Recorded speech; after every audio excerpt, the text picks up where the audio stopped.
Okay. Make that smaller if you want. Yeah, we probably do.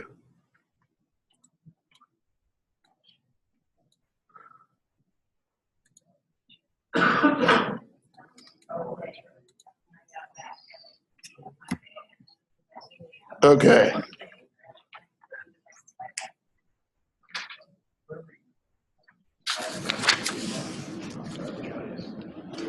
All right.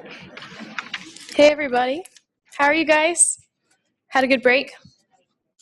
Welcome to Econ Club. I just wanted to give you guys some information before we hear from our speaker. So first of all, our next meeting is going to be February 8th, and State Street will be coming to talk with us. They're located in Kansas City. No. The gentleman, I didn't tell Sean this. The gentleman's, where's the mic?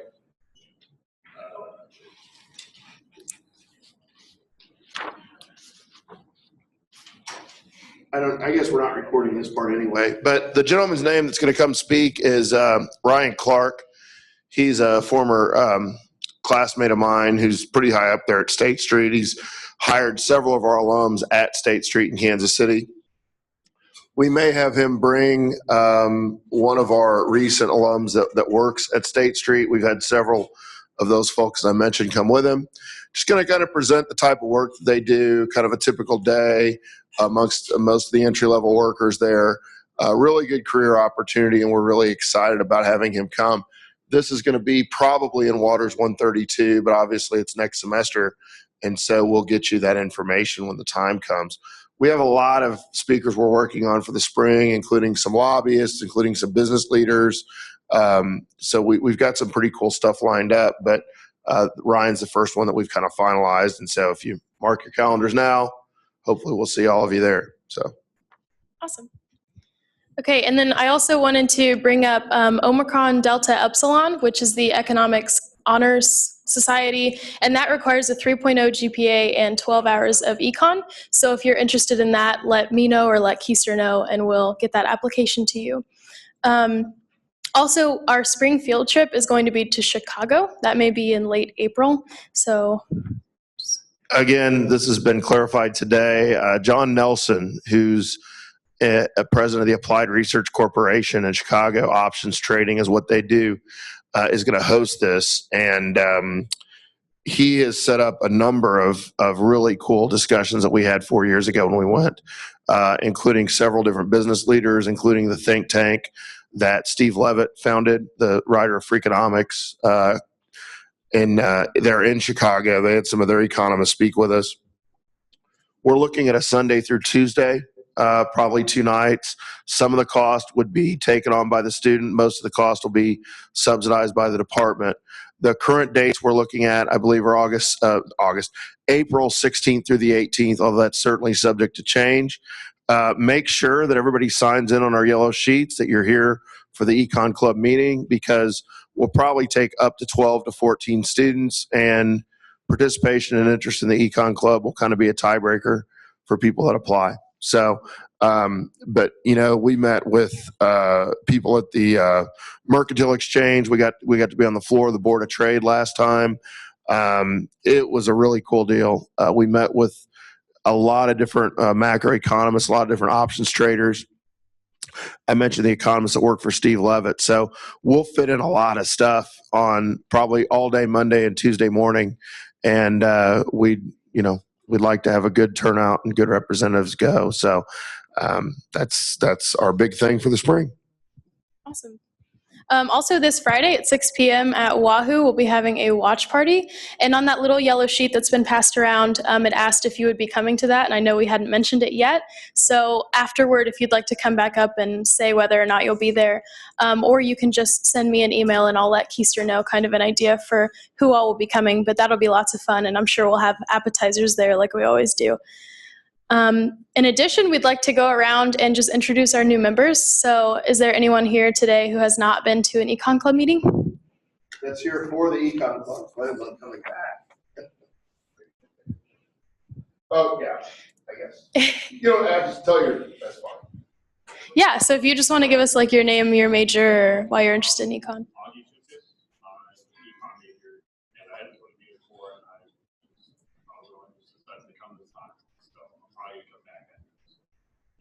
Cool, awesome. You didn't give him a question, Sean. Yeah, I know. Fun question. What would be a fun question? Anybody have an idea? What's your favorite type of ice cream? Chocolate. There you go. Keeping it simple. Do we have any other first-time econ club people? That are here for the meeting, not because their class required to be here. That's it. Cool. All right. Well, thanks for sharing. In addition, we are going to have t-shirts. So if you are interested in ordering a t-shirt, you can see me or you can see Krista, and you can pay the $15, which is the dues plus the shirt. So, and again, basically we want to have, we're going to reprint the old t-shirts, which I forgot to bring tonight. We showed them off the last few meetings with the power cat on front. It says, warning, models, what is it? We do it with models. Graphic content, graphic and quotations. On the back, it's got your supply and demand curve. It says economists do it with model. So, It's pretty people good. seem to like it really well. So we're going to print another set of those shirts. We're actually out. We want to get a pretty good idea of demand for this thing. So if you either obligate yourself to pay by signing up with Krista, our treasurer, or Sean, president, or actually pay, that'll make it easier for us to place an order that's going to be, about the right amount. Sure. Awesome. Great. All right. I think Keister now is going to introduce our speaker. Do you want this? Oh, yes. I gave you this. That's fine. Yeah, why not? All right. There you go. Okay. Well, but no, that's right. And we're going to actually start the talk at 6:30. The question is, do we want to hear my introduction now or at 6:30? Now. I don't know. I mean, I could do it twice because it's really exciting, but we'll probably go ahead and give the introduction, and then we need to bring up Andrew's PowerPoint and get it set up. So we'll go ahead and do that, and then if the folks that are interested and they come at 6:30, I guess they can watch the introduction on video, or we may let Shauna give a 30-second. We'll let Shauna give a 30-second example of this particular introduction. So she'll have to pay really close attention, and that's just how we'll do it. So last year we had Andrew, and again, is anyone, if we haven't signed in on our yellow sheets, please do so if you get a chance. We'll pass those around. So we want to get a good idea of who's here. Andrew is a student that took my sports economics class here at K-State a few years ago. Not that I'm taking any credit for this, but he also took the econometrics with Dr. Fout and was kind of one of our stronger students within the program, although he was a math major. He went on to get a master's in economics at Wichita State, and he then went to the Richmond Federal Reserve where he's a research associate. That's a position that a lot of econ majors might be interested in and might want to pursue down the road. So if you get an opportunity, you might stick around and talk to him about those experiences, and they may come up during his talk. What Andrew's been doing started out kind of as a labor of love, as I understand it, on NASCAR and racing, and he's become organized and worked with Chap Rackaway, who's a PhD from Missouri, from the same building I was in the professional building. He's political science, I was economics. He's the head of the political science department over at Fort Hays State. But Andrew was doing a lot of really innovative research on NASCAR, what was working in terms of popularity of the sport, television ratings, promoting the sport, etc. What wasn't working. NASCAR wasn't too thrilled about all that information being leaked out, which they felt to some degree might have been considered proprietary. And so he went from a website, NASCAR-omics, which was very focused on NASCAR, to racing racing nomics, which was about Indy cars, NASCAR, and the entire the entire world of auto racing. That was an extremely well-reviewed, well-liked, and really interesting site, and Andrew will talk a little bit more about that when he comes up. From that, he's basically doing his work in the type of econometric studies, the type of statistical analysis that we try to teach some of our upper level students. And he's done work with the Indy Racing League in terms of helping them set up their most recent television contract. And he works for Pit Rho Consulting today. So we can welcome him twice because we're going to now stop for about 5 minutes and set up his PowerPoint. But let's go ahead and welcome Andrew Maness the first time. And then Shauna will, thank you. And then Shauna will give a great introduction here at 6:30 when we promised this thing would start. So now you can discuss amongst yourselves how cool all of our spring Econ Club events are going to be and how you might want to come watch K-State play Georgia in basketball on Friday for our watch party at Wahoo. You're all invited, free food, fun stuff, go team. Great. All right.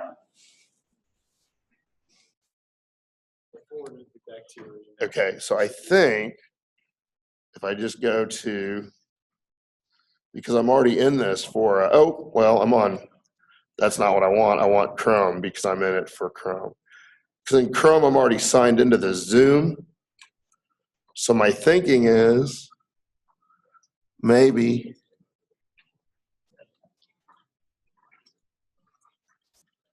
okay, maybe not.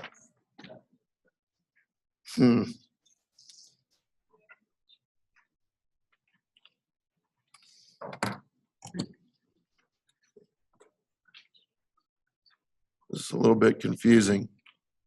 I'm going to stop this and just re-record it is what I'm going to do. Why? Because I need to get into my email. I don't know. Well, I'll try to keep it recording, but you could not minimize Zoom. All right, that's the problem.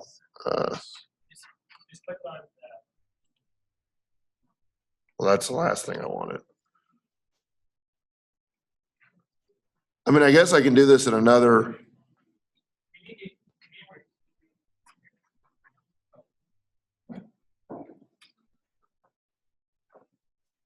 I guess I can do it and see if it remembers that I'm signed in.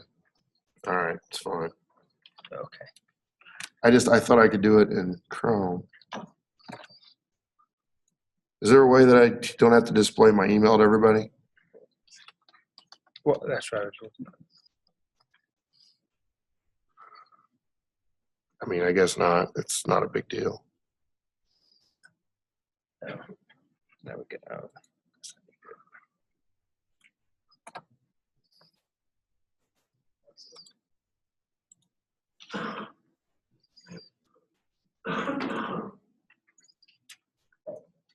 There you go. No, I want to open it.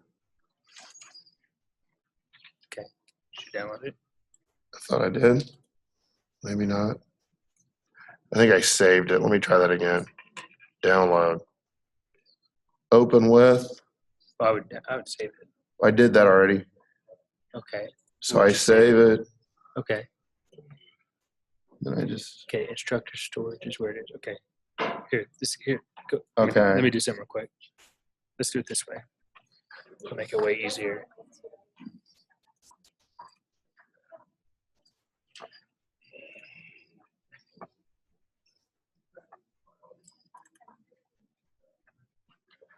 Okay, so we're cool.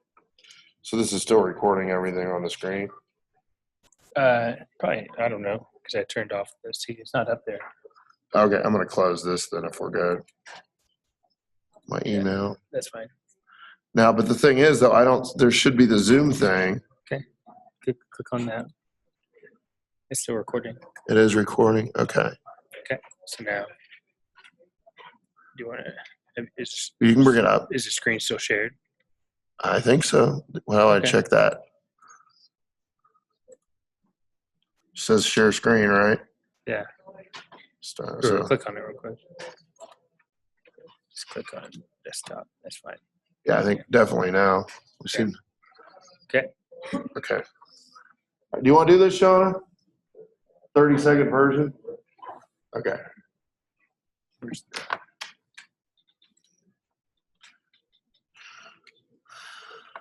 So you don't need the thing in the corner that shows.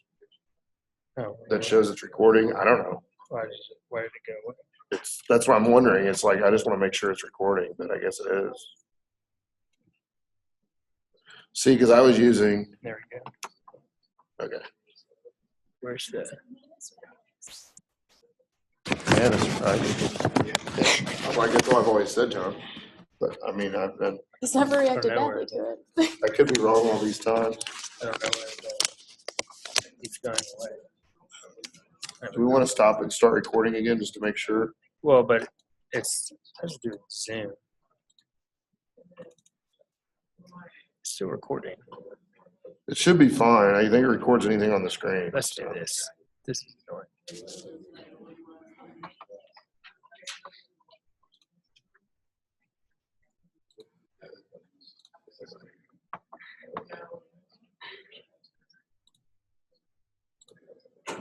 See, it still goes away. Oh, well, we'll see if it records it. Oh, I've warned people that we weren't experts at that. Okay, let's welcome our Econ Club President, Shauna. She's doing a great job. Thank you. Thank you. Hi, everyone. Welcome to Econ Club. Thanks for coming out. We're really excited today. Our speaker is Andrew Maness, who graduated as a math major here from K-State. He also got his master's in economics from WSU.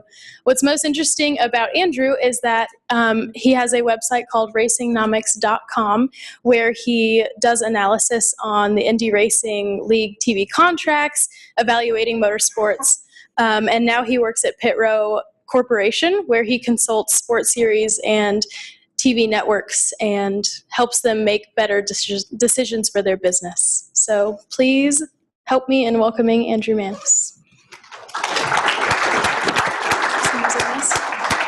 Yeah. The main one should be on, or you Yeah. can use the wireless. It's up Great. to you. Test. Can you guys hear me all right? Okay. Feel free to speak out and tell me to yell a little bit louder if you can't hear. Thank you for that great introduction, Shauna. Dr. Keister put you under the test, and you passed very well. So before I go into sort of the meat and potatoes of what I want to talk about, here's a little about me. Shauna mentioned BS in math, MA in econ. I was a research assistant at the Federal Reserve Bank, and that was a really, really beneficial experience for me. I cannot stress that enough.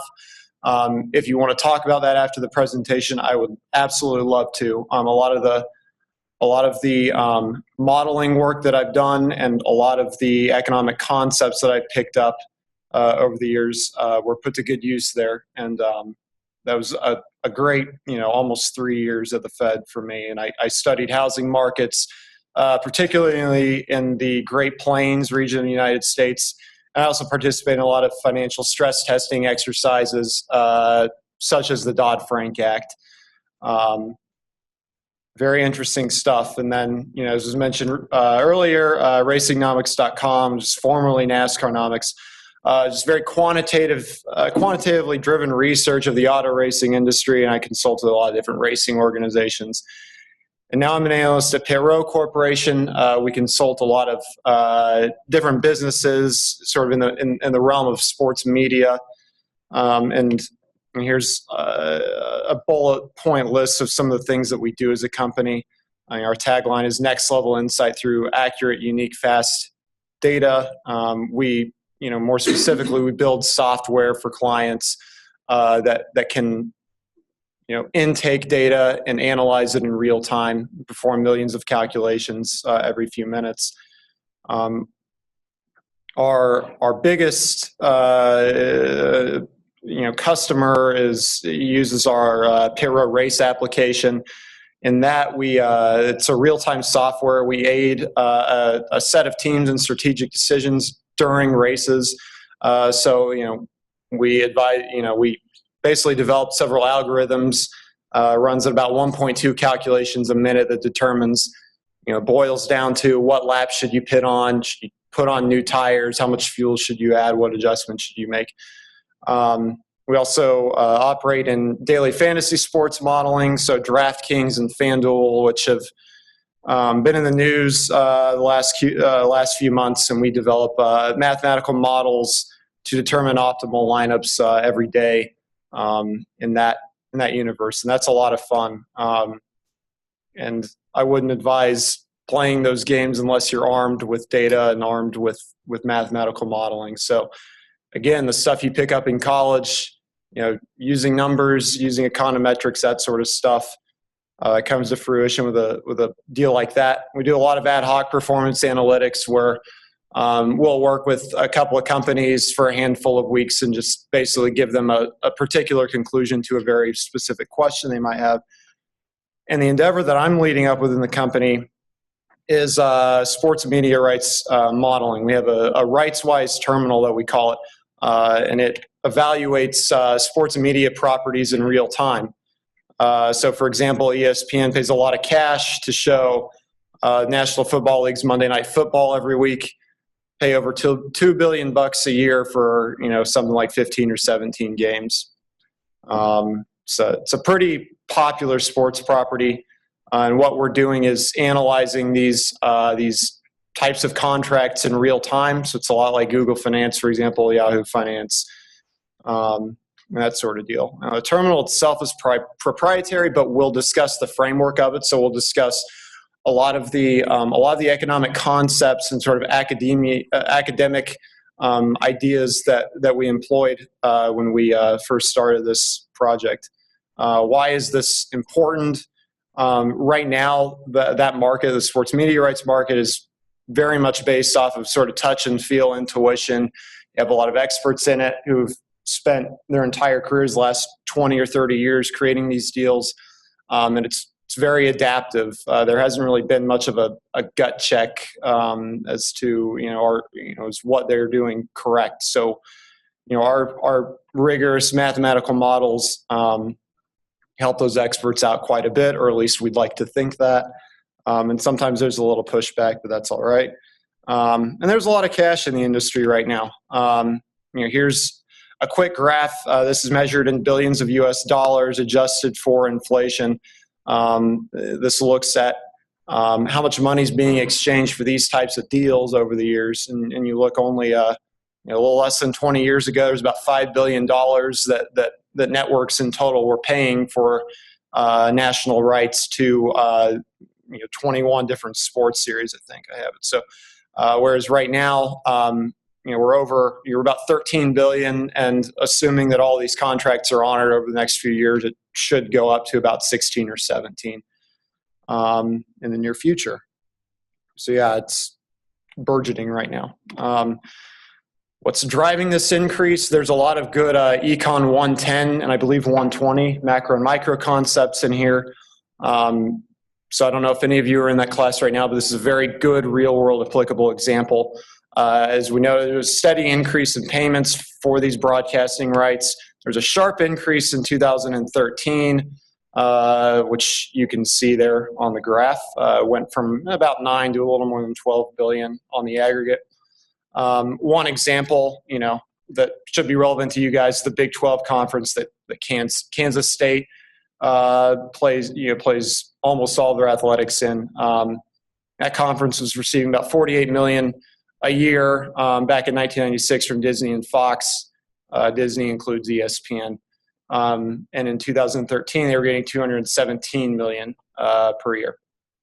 So what's going on here? What's driving this increase? Well, it's, among some other things, the law of demand. That's the big one. That's the applicable one that you talk about in class quite a bit. The demand curve is shifting right. So it's going from that black line to the blue line. That's a right shift. That's not an upward shift. Please don't confuse that. So why is the demand curve shifting right? Basic economic concepts. Income is increasing. So the buyers of these rights, the buyers of these contracts are the networks like ESPN, Fox, NBC, CBS, etc.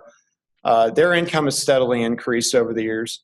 There's a change in taste and preferences. I put a quote from, I believe, the Pac-10 commissioner from a few years ago. I have it cited at the end of the slide deck. It's more relevant to people. Sports is live, usually aired live on television, and it's a very nice hotbed for for advertisers to air their ads, because you have people's attention, whereas we live in a society where there's a lot of video on demand, a lot of Netflix, Hulu, all sorts of things where people can kind of watch at their own pace. Sports, you are still attracted to a television or various devices to have to watch live. And finally, the number of buyers in this market has increased. Specifically, Fox Sports 1, which is Fox's sports-centric, sort of analogous to what Disney does for ESPN, and then NBC Sports Network, which has technically been in existence since the late 90s, but this brand has only been around since 2012. So just put a couple of examples here to illustrate those explanations. We see subscription revenue of a couple of networks by year. I showed ESPN in green. As you can see, income has steadily increased. Of course, we're assuming the costs have been relatively flat over time, which isn't entirely true, but it's not wrong either. It's not entirely wrong. And then, of course, we talk about the number of buyers increasing. Fox Sports 1, which is highlighted in red there, which was technically a rebranding of the Speed channel, if any of you remember that. As you can see, it's entered the game the last few years, and they're getting quite a bit of revenue as well. So what I'm interested in, if we're going to help these networks and series find what appropriate amount they should be offering or trying to accept in these deals, we want to try to model them based off of historical data. Of course, not all contracts are created equally. As I showed, that market is the sum of all of those deals that we're looking at across 20 plus different sports series. And the individual contracts that make up that market are heterogeneous, which means there's a lot of they're not the same. They're not even similar in a lot of cases. They're not one size fits all. If I'm ESPN, I'm not going to pay the same amount to show an IndyCar race on a Sunday afternoon compared to Monday Night Football on a Monday night. Monday Night Football is probably about 100 times more watched than an IndyCar race. So it's kind of difficult to estimate the demand of each contract. You can't just look at that demand curve because these contracts are wildly different and vary depending on a number of factors. So one way to address this issue is through hedonic regression modeling. And again, real-world applications of academic concepts. I did my thesis only 5 years ago or 4 years ago utilizing hedonic regression modeling to model the price of various houses in the state of Kansas. So again, really cool stuff where you can apply what you're learning in economics to the real world. What we're going to do with HRM is we're going to approach demand from the margins, okay? We assume that each feature of a contract is independent from the other elements. So we assume that the NFL is different than a contract with Major League Baseball. We assume that airing a race, an automobile race on a Friday night is different than showing a football game on a Saturday evening. We assume that showing a game on ABC is different than showing a game on NBC Sports Network, for example. And we assume, operative word assume, that the sum of all these marginal prices equals the contract price, okay? And I have it underlined here. That's what we want to model. That's what we're trying to solve for. The annual price of a contract is a function of some sort of local and environmental elements, okay? Environmental factors, for example, would be maybe how the stock market is doing, maybe how the economy is doing. When the economy is growing, times are good, networks have a little more cash to throw around. They might be willing to offer a little bit more for these media rights. But in order to model this and have some sort of tangible results, we have to we've got to gather and collect a lot of different data on the network, sports series, and contracts. So the first slide I have here on gathering data is about the networks. They are the buyers of traditional rights contracts. Again, example, ESPN buys, they purchase the right to air NFL and NBA games. Recently, internet streaming, on your tablet, on your phone, is a new and fairly significant element in some of these contracts. So I gathered data from 1994 to present of 41 networks. I calculated how many households they're in a given year, and how much they're charging per month per household to have access to that network. And you can infer the monthly subscription revenue by multiplying the two by each other. Just take the per household fee and multiply by the number of households. In total, we have over 1,000 data points describing these buyers. I had the data, or I had the sources available upon request. I didn't list them here because there's 427 of them. So of course, that's not trivial. You have to dive in pretty deep. You have to spend some hours at libraries getting some of these information. So there's a list of the networks examined. You probably can't see it very well from there, but it's a lot of them. We have a good mix of cable, free television, and syndicated networks too. And just an illustration, I decided to show the reach of a couple of networks. The number of television households in America is in the black line, and it's grown pretty steadily over the years, and it's been pretty flat the last few years. Number of households with ESPN, which is one of the biggest cable networks or farthest reaching cable networks, kind of grew at a similar pace and has been on the decline for the last 4 or 5 years. You see they've shed probably about 7 or 8 million subscribers. And you can see Fox Sports 1, formerly Speed Channel, started out in 1995, has been growing for several years and has been pretty flat the last couple of seasons. And again, subscription revenue from all these different networks. You can see ESPN has a lot. Right now, last year they got about $7 billion, which actually fell short of what their projections were. So, which is why, if you saw in the news, they had to lay a lot of people off the last few weeks. And you see some other networks as well. It's a good illustration of how big ESPN is. We've got to gather data on sports series. They are the sellers of traditional rights contracts. The NBA sells the rights to air its games at Turner Sports and Disney, which are through ABC, ESPN, and then TNT with Turner. Some series produce coverage for their own events, like Major League Baseball will show games on their own network. We're not going to look at that in this form of modeling. And then sometimes series have to pay networks to show their own programming. It's usually a sign that the series is struggling and can't really find a buyer, so they have to buy airtime.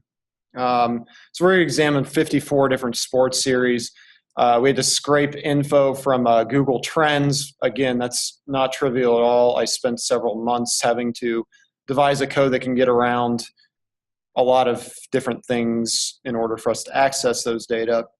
We're going to create an interest index of sports series, which I think is pretty cool. And so you can say, series Y has X times greater or lesser interest than a different series. We're going to look at the NFL and MLB. Again, if you go to Google Trends, you can look at, the two different topics, two different leagues in this case. You can look at different regions, different time frames, and it'll show a time series plot of what their interest level was. And each point is the number of queries expressed as the share of total queries in a given time frame. So again, it's the number of queries, and we normalize, or Google normalizes that from 0 to 100. So, depending on what series you look at, 100, which is, I believe, the NFL near the start of this season, had the greatest share of queries that we've seen between these two leagues in the time series specified. We make some adjustments to make it a little easier to understand. We have a baseline topic. We compare everything to MLB at the start of 2008 because we have a lot of different sports series to analyze. We adjust for seasonality, and we do a few other smoothing mechanisms to make sure that from 1 week to the next isn't an abrupt change that isn't realistic at all. So a couple of illustrations, interest in college conferences per Google Trends as of last month. So this is a snapshot, a stock. See the SEC about 37, so that means it's about 37. The number of queries is about 37% of what MLB got at the start of 2008, and it goes on down the line. It's very correlates pretty well, I think, with different pockets of population throughout the country. I mean, Big 12 is in a pretty sparse area of the country. Pac-12 is on the West Coast, and you would think that they don't even exist sometimes. So again, here's more of a flow of interest in quote unquote top sports series. These are the 8 most popular sports series according to Google Trends over the years. And you see the NFL not really slowing down, regardless of whatever stuff they have going on. NBA's been up there, although they've plateaued, and kind of go on down the list. And I threw WWE in there for Dr. Keister and a couple of other people who have some interest in that. So again, you probably can't see this, but here's the current interest index of 54 different sports series and events, ordered by most to least popular. Thought that was kind of cool. Finally, we've got to gather data on the contracts, which is probably the most difficult, but it's the most important. In this particular project, I'm looking at 201 contracts across 20 sports series over the last couple of decades.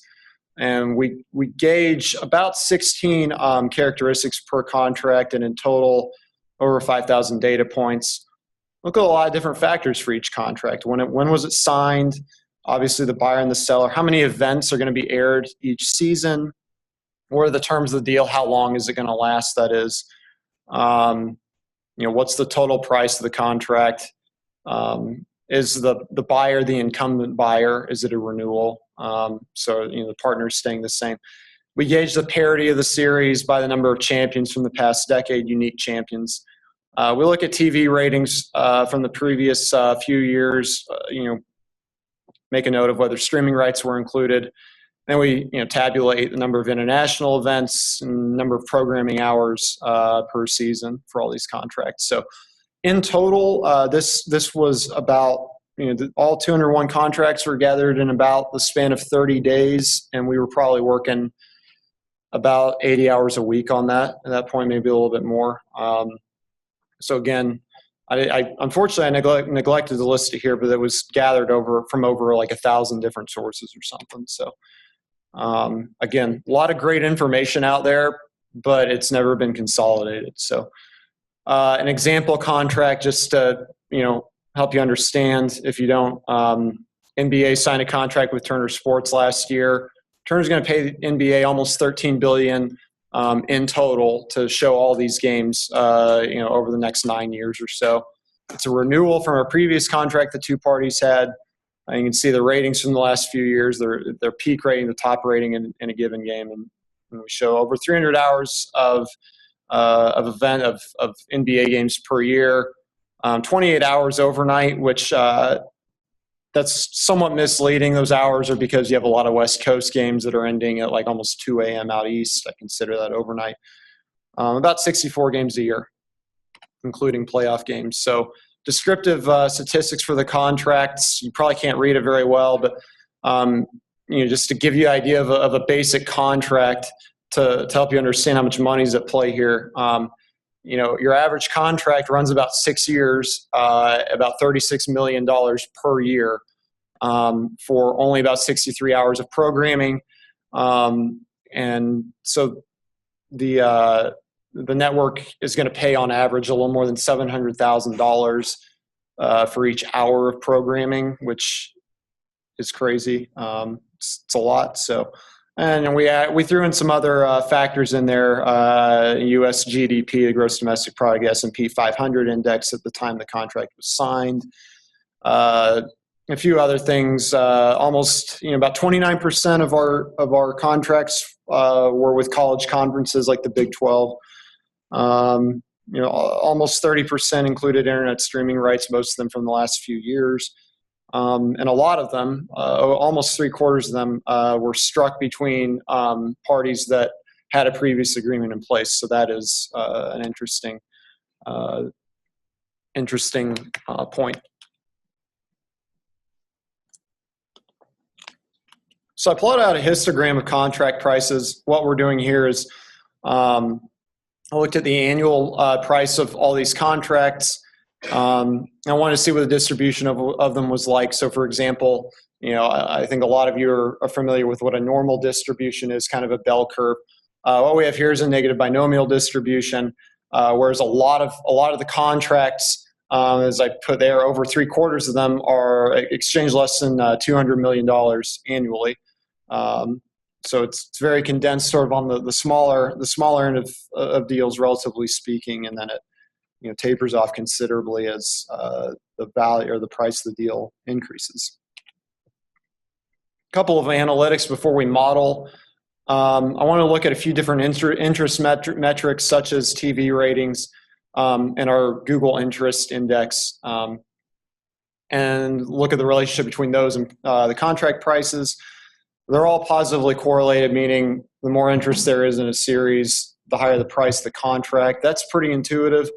What's most interesting is that, as I have in the second bullet point, that cumulative annual audience is the strongest sort of interest metric. What this means is not only does quality matter, not only do the number of people watching an event matter, but it also matters how many events you put forward. And that's important for networks because they need a lot of filler. The best example I can give is NASCAR gives almost 400 hours of programming to NBC Sports Network every year. And while NASCAR is certainly not the most popular sport, they can give NBC Sports about 5 hours of programming on a Friday afternoon that will probably quadruple showing a replay of an outdoor fishing show or something. So there's a lot of value in that cumulative number of hours across an entire season.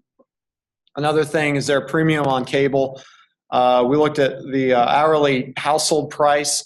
What that is the price paid for each anticipated household that will be watching an event every hour within that contract. We see these contracts that include events that will air mostly on cable. There's more money that's being paid over time for those, whereas the broadcast, the free television events have been mostly flat. And just if you have an eye for detail, we're looking at the log hourly household price there, not the actual. So that's why there are negative figures there. And so we want to get into modeling. I won't get too dirty into this, but we want to use a generalized linear model to perform our hedonic regression. And it needs to be a negative binomial family because, again, according to that histogram, we were our dependent variable, which is the annual contract price, follows more or less a negative binomial distribution. It's certainly not normal. And we spent about a week meeting with a handful of industry experts to find out, here's some of the data we have. Here's what we're seeing. What do you think? What do you think influences the price of these contracts annually? And so I listed out a table of potential factors. Plus sign means they influence it positively. So, live and online streaming being offered, that's positive, meaning that networks will pay a little bit extra if they also have rights to show those games on the internet, such as ESPN3 or Fox Sports Go. We see the college conferences are negative, meaning they're the annual contract price for an agreement involving, say, the Big Ten and Fox is probably going to might be a little bit below market value, ceteris paribus. So again, here are the results. We won't get into this too much. We looked at about 10 to 15. I have about 12 listed there, 12 different models. They were all pretty similar. As you can see, judging by the asterisks, all of these variables, these independent variables, explanatory factors, hold statistical significance at the very least at the 5% level, and most of them at the 0.1% level. But here's the important part. You have to analyze the results. You can't just give a silly table like that. It doesn't mean anything. So we think the model holds pretty well to what the industry experts believe. A few noticeable effects, and these are all else being equal. It's what ceteris paribus means, if you remember from your 110 and 120 classes. The rate of the annual price is about 30% greater with streaming, so there's a premium on streaming. Contracts which emphasize free television, I say emphasize meaning over 80% of the events that will air on over-the-air television, are priced at almost 20% less. The Big Four sports series, NFL, NBA, MLB, and the National Hockey League run at a massive premium of over 100%. A lot of other good things. Good economy correlates with strong annual prices, which is very intuitive. Longer deals associated with an annual price premium. The longer you can lock in a particular agreement with a buyer or a seller, depending on what side you're on, the more security there is. You don't have to worry about it as much. You're locked in. So there's a little bit of a premium there. What we want to do is we want to forecast and fit all of our contracts based off of this model and see what the market looks like, or what we think the size of the market should look like, which I have highlighted in red. So again, we're seeing a steady increase based off of these factors only, but we predict it's a little bit flatter in the future, and it should have been a little flatter the last couple of years. But you have to keep in mind there are a lot of shortcomings in this model. There's shortcomings with all of math, everything within economics. You have to balance. You have to balance, working with data and working with intuition. We're not capturing all the nuances in contracts. You got to keep that in mind. We're boiling it down to, whatever the 10 or 11 different, of 10 or 11 important factors. We have a small sample size, only a little more than 200 contracts, and we're assuming a television-only universe. We're not really assuming, although it might be captured in other variables. We're not outrightly assuming that things like Netflix and all that have come along in recent years exist. I've had a lot of people ask me, and by a lot I mean like 5 or 6 people, markets might be overheated. Are they? Buyers could be misjudging the magnitude of that demand shift when Fox Sports and NBC Sports sort of threw their hat into the ring. And they believe that the expectations can shift the demand curve. They may have had higher expectations or more expectations. The demand curve would shift further to the right. The sellers, the sports series, they're giving away rights that are not accounted for in the model. The most recent example is ESPN or Disney and the National Basketball Association last year striking a deal that gave ESPN the rights to potentially, not right now, but potentially show basketball games on their online streaming service, ESPN3, for people who do not have ESPN subscriptions. So things like that we're not accounting for. And thus, we might be underestimating the value, the price of these contracts. And finally, adaptive, not rational expectations. I know how that industry's worked over several years is you have an agreement with somebody, you come back to the table with them again, and if you guys are happy with one another, you just increase the price by maybe 5 or 10%, including after accounting for inflation. So they're just sort of looking at what other people have done and just sort of doing that. I've been asked, is there a bubble? Problem is most networks are locked in for near and medium terms. There aren't a whole lot of huge deals coming up in the near future. They're trying both the buyers and the sellers are trying to increase revenue in other areas. I don't think they're concerned so much with traditional media rights, at least not for the next few years. The big inflection point we're going to see is in about 5 years, when a lot of these college conferences are up for renewals again, if you recall, a few years ago, you had a lot of schools change leagues, and a lot of that was financially driven. I do predict, and I think a lot of experts would predict, we're going to see a lot of that again, probably about 4 or 5 years from now. So, assuming we can get this slide deck shared, here's some good things on Google Trends. A really great Federal Reserve paper that uses Google Trends data to nowcast unemployment, and a couple of good articles that talk about rights fees and sort of the exponential increase of them. So that's what I have. We can, I can obviously answer questions about this or questions about the Fed or anything that you'd like that you might find interesting at all. So. And folks, if you have questions, please have J.O. bring you the mic so we can record all this for our non-attending audience. Any questions?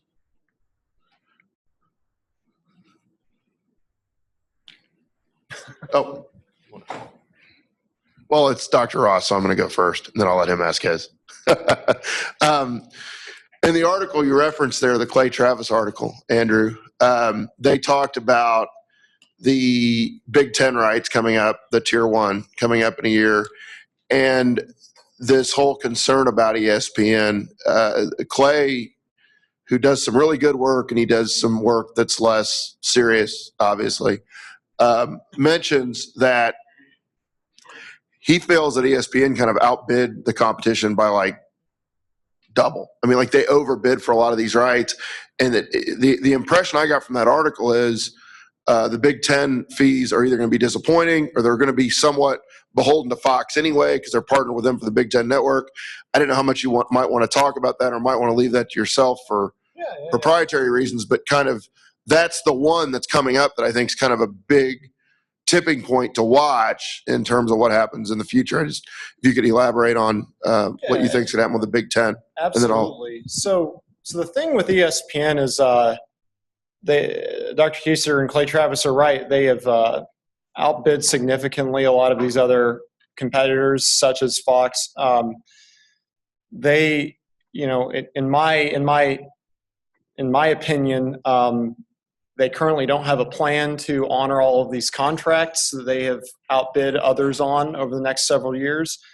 So again, that might lead to the demand curve sort of shifting left because they're going to bow out of a lot of these negotiations.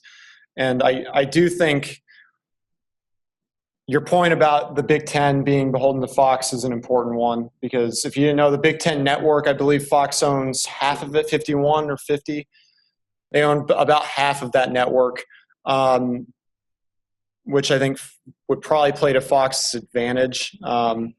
So I do think it's very possible that the upcoming contract for the Big Ten is going to be possibly disappointing. It might be masked by the fact that they have a lot of schools, but the per school payout will probably be disappointing, but it'll probably be about flat after inflation, maybe a little better than that. And then just as a follow-up, the idea, I know Verizon tried to unbundle ESPN, the Verizon 5. I mean, do you see that being effective? Do you see that occurring? Because that would really change what we pay for ESPN. It would change the entire cable landscape because of, obviously the cord cutting is the reason they're trying to avoid that. Right. And so Dr. Keiser is asking, I guess, more broadly about, potentially going to an a la carte system where you can subscribe to whatever channels you want. And, there have been some really good papers. I'm not an expert on that. There have been some really good papers that have sort of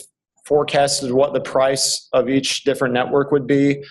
And I think ESPN, if you bundled, the Disney family, I think they would charge like $50 or something a month per household. And a lot of that is going to be it's going to be handled in courts. So I don't know. In my opinion, I think that a la carte pricing will occur. I don't think it'll occur for a while. I don't think it'll occur for at least 5 or 10 years, probably closer to 10. But yeah, that would absolutely change the landscape. I think you would lose a lot of the smaller niche networks. I'm not sure how they would survive. I'm not sure why anybody would subscribe to a lot of those networks other than, currently, if you want if one example, I guess, would be if you want Universal HD, which I think actually just shut down a few weeks ago, you're probably going to have to get a sports package, which includes ESPN anyway. So a lot of these smaller nets are sort of relying on this bundled format that we have right now to stay alive. And so I think if you went to a la carte, you'd probably have a handful of big players like ESPN and, Fox Sports and maybe NBC Sports, and then you wouldn't see much else. So yeah, to answer your question, that unbundling is going to affect things majorly. I haven't done a whole lot of deep research into that, but I can definitely follow up because there's a really good academic paper out there that does sort of ask that what if and what it'll look like in the future. So.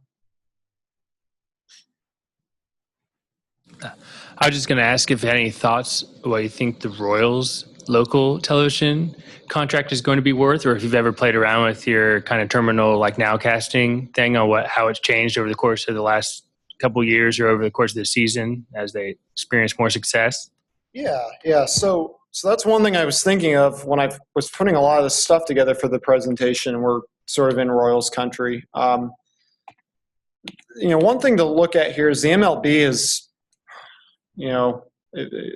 assuming that all of this is entirely accurate, has increased in interest or its share of interest over the last about year or so. And I know that the Royals, I believe, as far as local ratings go, they were drawing some pretty high numbers, right? And maybe higher than any other local network, maybe ever, but at least for a couple of decades. I can't recall. So that would certainly affect that would certainly positively affect any upcoming contract. I'm not entirely sure what their local contract's like right now. I know, when I was growing up, they had that deal with RSTN, and the local contract now is really crappy. Really, I'm not surprised. When was it signed? Quite a while ago. Okay, yeah, so that's not surprising at all. So the two things you'll have to take into account is the Royals are ad buyers can sell a lot more. Their Royals games are going to be a lot more lucrative on television than they were 10 years ago for two reasons. One is because live sports matter more, but two, the Royals are just a lot better than they were 10 years ago. So yeah, I feel pretty comfortable in saying that all else equal, next time they have to re-up, the fees are going to be a lot more than they are right now. I'd say the current contract is comparable to Salvi's contract, right? From the benefit for the two parties. What was interesting to me is I wasn't following it terribly closely, but the ratings for the World Series weren't that bad. I would not have guessed that. I think as much as everybody likes the Royals around here, many of you probably do. They don't have that national brand typically. I think what helps them is they are kind of new to the scene, at least for the current generation. But yeah, I've always sort of believed that something like a Yankees, any World Series with the Yankees is going to draw great numbers. But it was really cool to see a small market team perform very well in the month of October, and it seemed like people outside of this market were watching. So that's worth researching. I would not have expected that at all going into October. So the data point, I think, was at one point during the World Series, of the televisions that were turned on in Kansas City, 80% of them were watching the Royals. Yeah, so that's like an 80 share. They call that a share. 80 out of 100, meaning, 80%. That's nuts, even for a local market. And local markets tend to do very well when they have a local team on live TV. But, man, your run-of-the-mill, if, let's say, Cleveland were in the World Series, I would expect, Cleveland to maybe get a share of 50, 45 or 50, half of the TVs that were turned on watching that World Series game. So, the Kansas City market, 80% is ridiculous for any market. That's unbelievable. So Kansas City, I guess I mean, I guess that's a data point that would suggest they're a baseball town, a baseball community. Just kind of masked for several years because they were not performing just well. to add a little perspective for the folks that are in 110 here, as well as the Royals did, the baseball did the World Series this year. I believe, like, Game 5 on a Monday night. Yeah, there was a couple. It's still, you know, you could tell by looking at this chart what the girl in the room is. And I believe Monday Night Football on ESPN still outdrew the World Series. That's right. And even though the World Series did well, the NFL just does what it wants and it dominates the ratings above all else. There's nothing close to the NFL in the sports world. And on top of that, I can't remember entirely, but I'm pretty sure that game was aired on Fox. It was aired on free television. Yeah, no, they were all the World Series were on Big Fox. Yeah, and that's in significantly, 25 million more households than ESPN, and Monday Night Football still outdrew it, to Dr. Keiser's point. But, yeah, you look at this graph, I think it's fascinating. Nothing has really stopped the NFL, at least by one metric here, and by a few others, I'm sure. It just kind of makes you wonder where the plateau is and what will cause that plateau. So, if there's a plateau at all. I'll be curious to see this concussion movie, if that next year, if that had any effect. Yeah.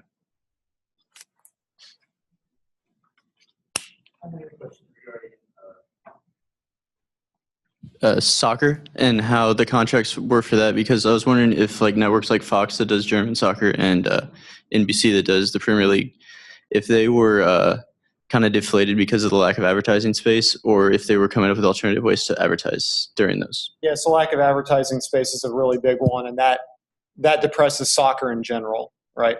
I do think, though, I pulled up this table. I don't know if you can see it, but soccer, I mean, just in general, outside of surprisingly the MLS, has grown in interest over the last decade considerably in this country. A few things to consider: a lot of those European leagues, when the events are live, they're aired early in the morning. I kind of view it as the adult equivalent of cartoons, like Saturday morning cartoons, right? Which I think is very valuable, but it's not nearly as valuable as something on a Monday night or a Sunday evening for, American football, for example. So I think there are a lot of ways, and one thing I've noticed is the deal with these soccer contracts is they're always getting renewed around World Cup time, which is a smart move, and that's how MLS parlayed their most recent deal with Fox and Disney. They signed that deal a little before the 2014 World Cup, and from our numbers, they probably got about 25% more than what they should have. But everybody was thinking about soccer at that time was the World Cup, so.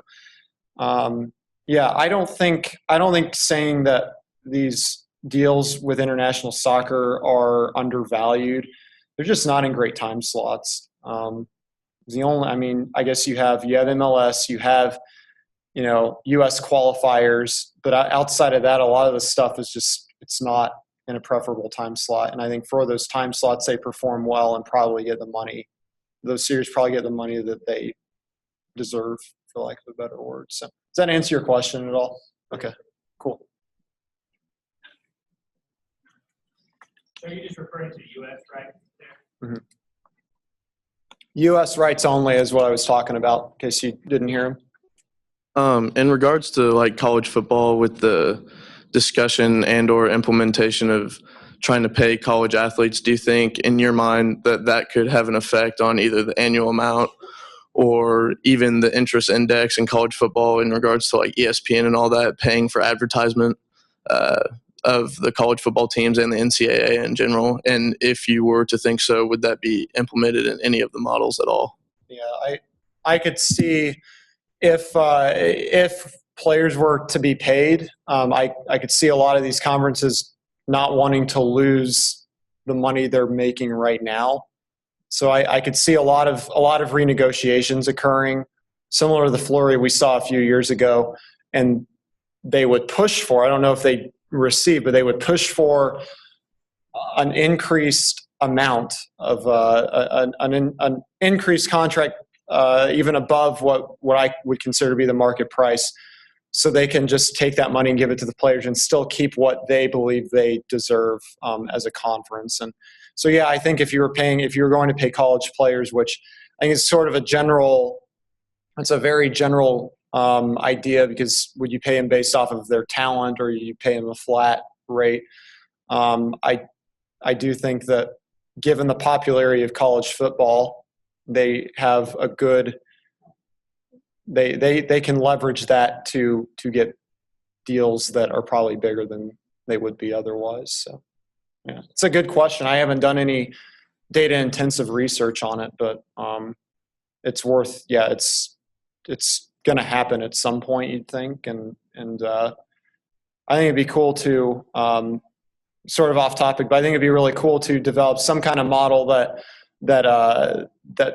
somehow determines what each player should be paid. And you know, you're kind of getting to an ethical issue there. Should you pay them the same or not? But I think that would be really cool, and to find out just how much athletes or these players matter to their schools. Because, you know, I look at some programs, they can be bad for 4 or 5 years in a row, and they're still going to sell out all of their games. I'm thinking of a lot of schools in the Southeast Conference, and at that point, it's kind of like, well, I mean, are the players really driving the value there? Because if they're losing every game, I don't know. Whereas some schools are very much tied to their team's performance. I remember when University of Kansas went to the Orange Bowl years ago, they were drawing very well. They were drawing a lot of people to their games, and now, I mean, I don't think they have more than a few thousand people go now that they don't win. So it would be interesting to look at all that. And I know I'm just kind of walking through the problem out loud, but it's a good scenario that you raised.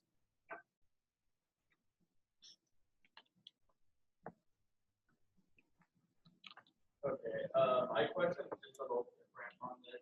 Can you turn it up, please? There you go. Okay, so my question's a little different. It's going to go back to like FanDuel and DraftKings.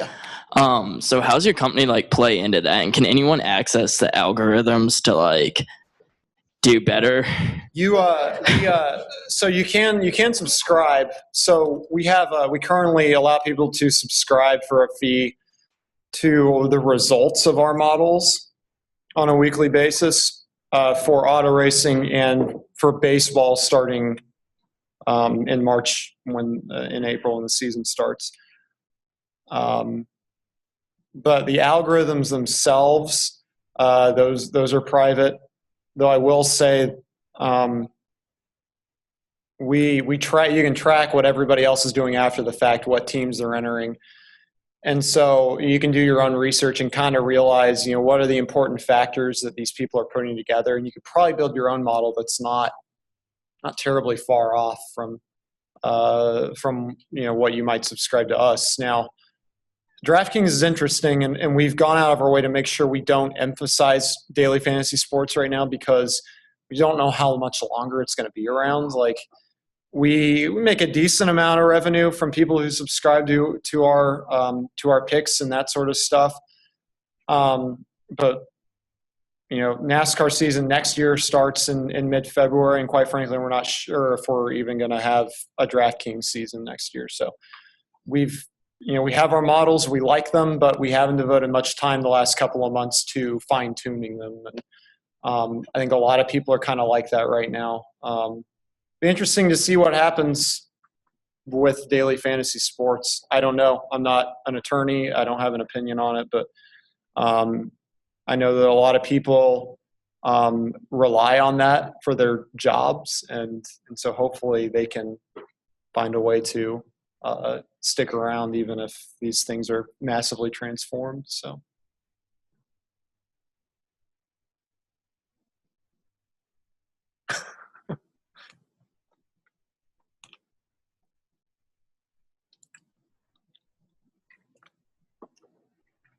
What mistakes did NASCAR make in promoting the popularity of their sport? There are a few big things. The first is they couldn't decide what they wanted to be and who they wanted to appeal to. For those not well versed, NASCAR started in North Carolina. It was predominantly Southern until about 15 years ago, and it kind of exploded nationally. And there was just a lot of internal struggling with a lot of upper management, a lot of execs as to should they appeal to a national broad base or should they appeal to the core in the southeast part of the country.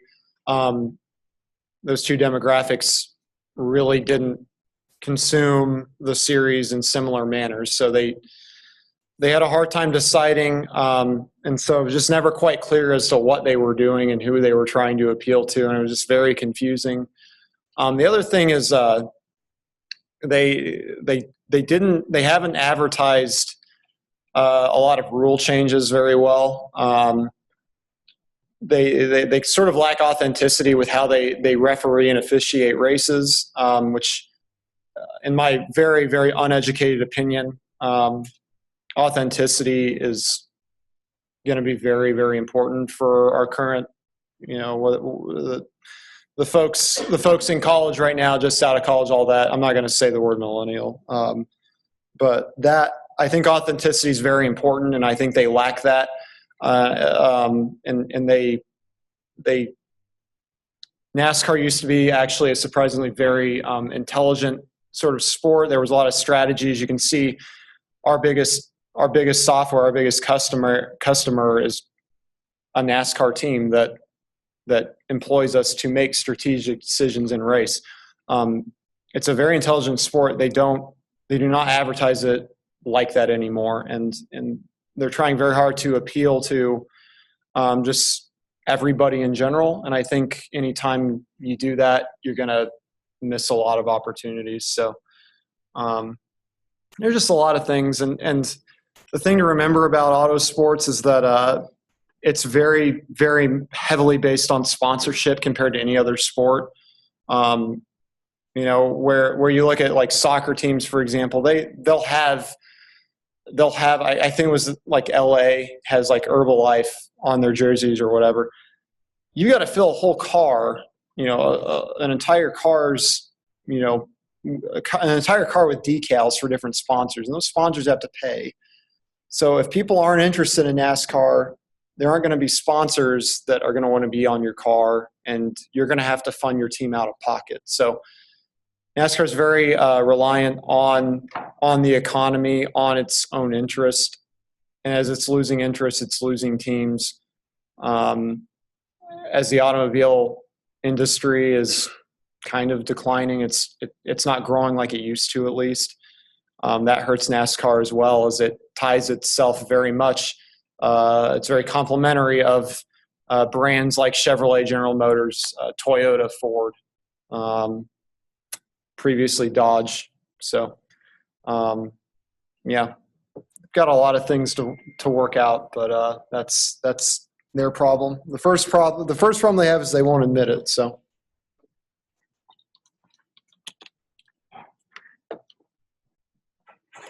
How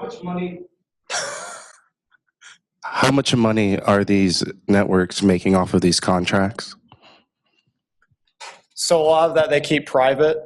And it comes to how they would make money are through two ways, or a handful of different ways. The biggest one is through subscription revenue. If they can get a contract that is lucrative enough to get people to say, hey, I want to sign up, or I want a subscription to that network, that's one way. And we can quantify that, as we showed on this list of tables. The other way is through selling ad space, right? That's the big one. They're very quiet about that. It's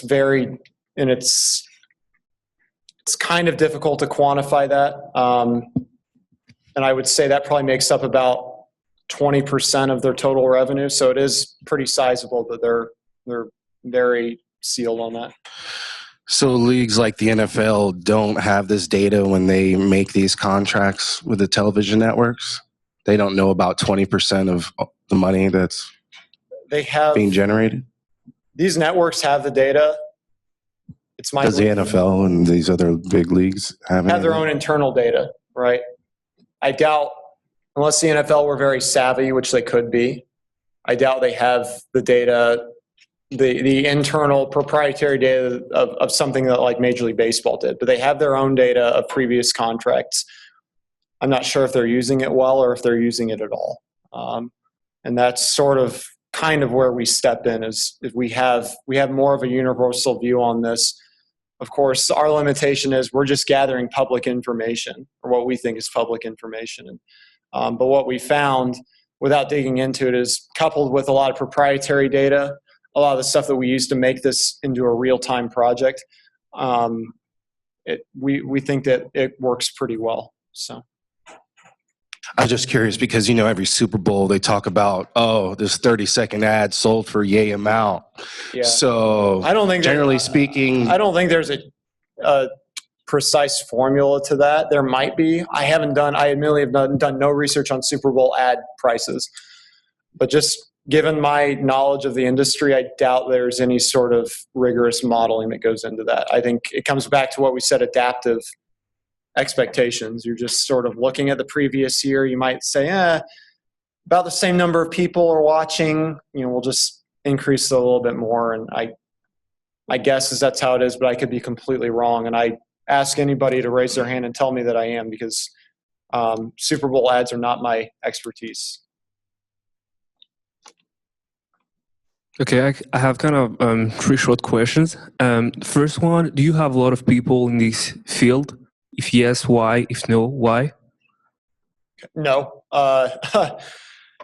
No, because it's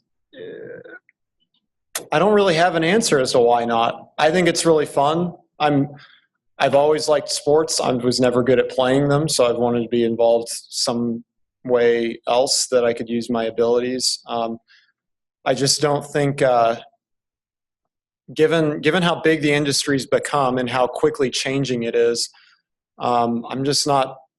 I think it's fun. I'm not sure why. I don't have an answer as to why there aren't more people devoting their time to mathematically modeling stuff like this. So my second question is the following.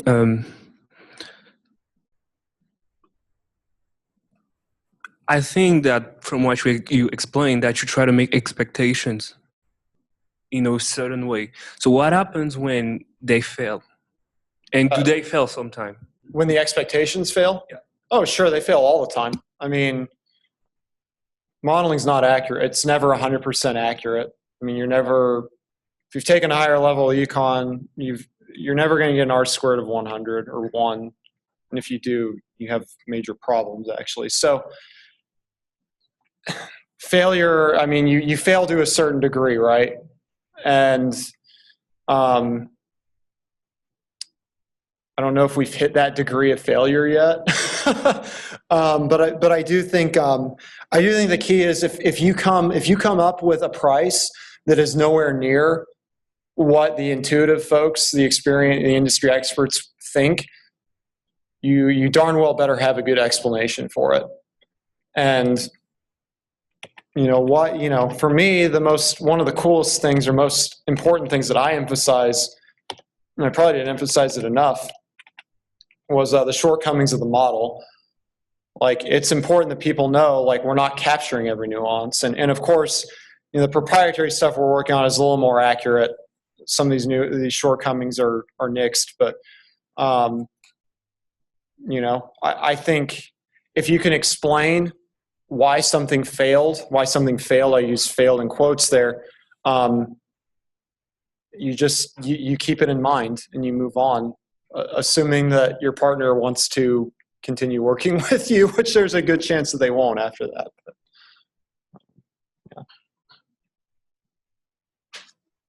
I'll jump in with another question, Andrew. You brought up, this is kind of a two-part question. You brought up WWE earlier, and as I understand it, I think their current contract is like $150 million a year. They're providing, I believe, 260 hours of live television for USA each year. You mentioned the NBA is providing 318 hours of live television per year.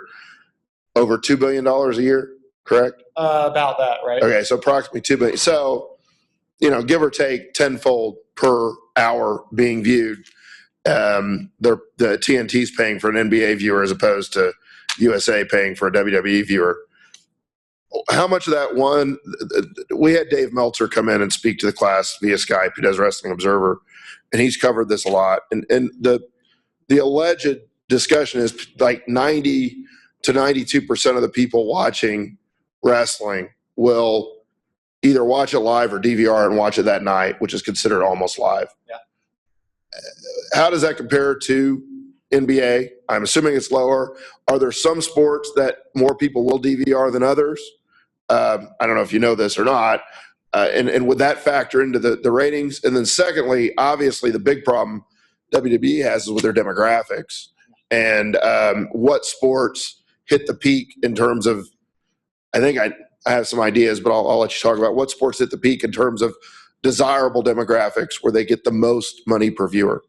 Yeah, so if I can recall your questions, regarding WWE, while they draw extremely great ratings, extremely great, when you extrapolate over, again, the number of events, what does the NBA have here? 320 hours compared to, what did you say the WWE?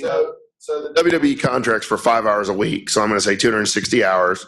Yeah. Their average rating, they're way down from recent years, but their average rating is still above a 2, or around a 2 point as opposed to a 1.3. And per hour, the NBA is getting 10 times as much money.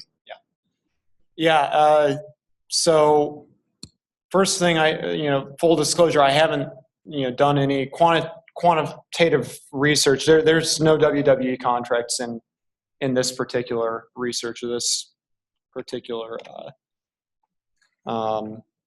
sample. So my guess would be, off the top of my head, my guess is that the WWE contracts are undervalued.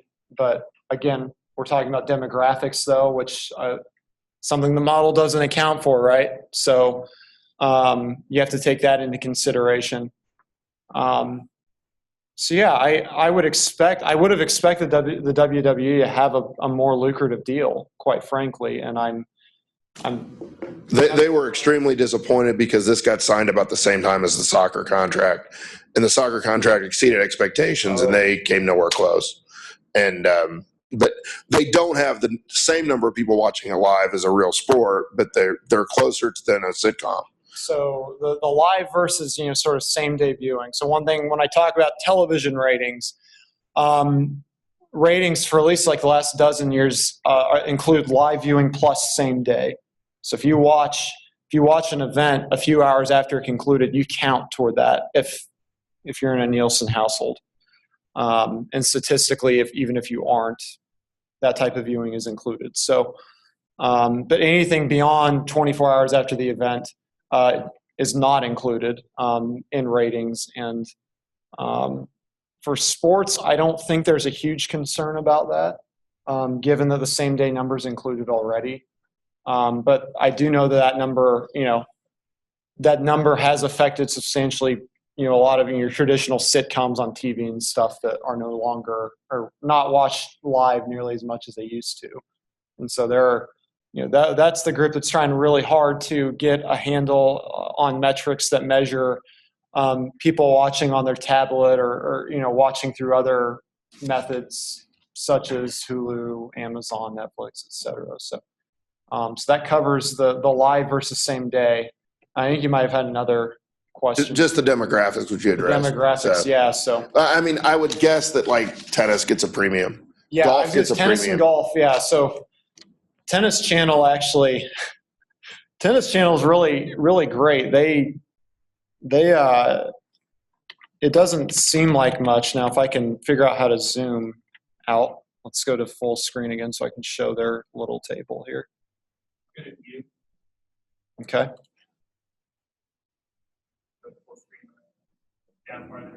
Thank you.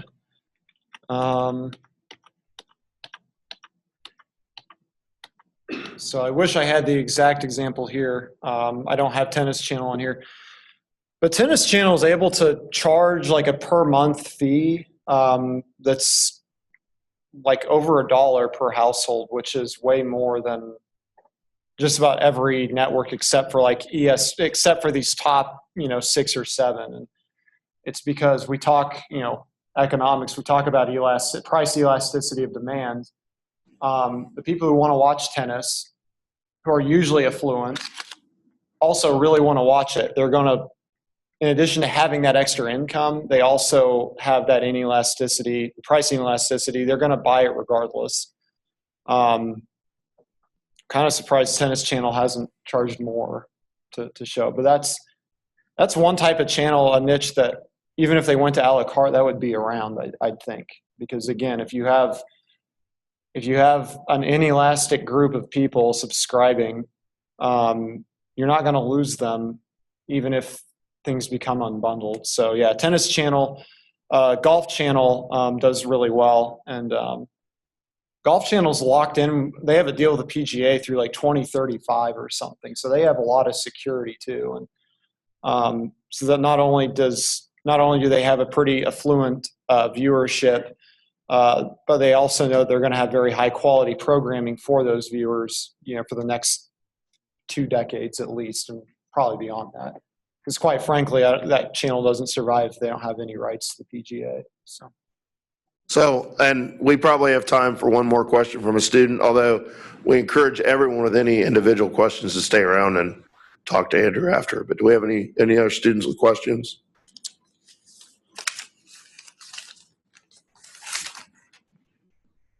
Okay. Well, let's thank our speaker. Oh, yeah, let's thank our speaker then. Yeah.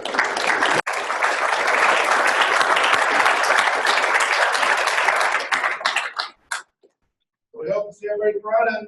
And please stay around and visit with our officers, find out about our cool t-shirts, whatever. Thanks for coming. Good job, Daniel. Thank you. Yeah. No, that was just for the class. I was going to get a roll of it for the class. We'll get it on the exam. But I got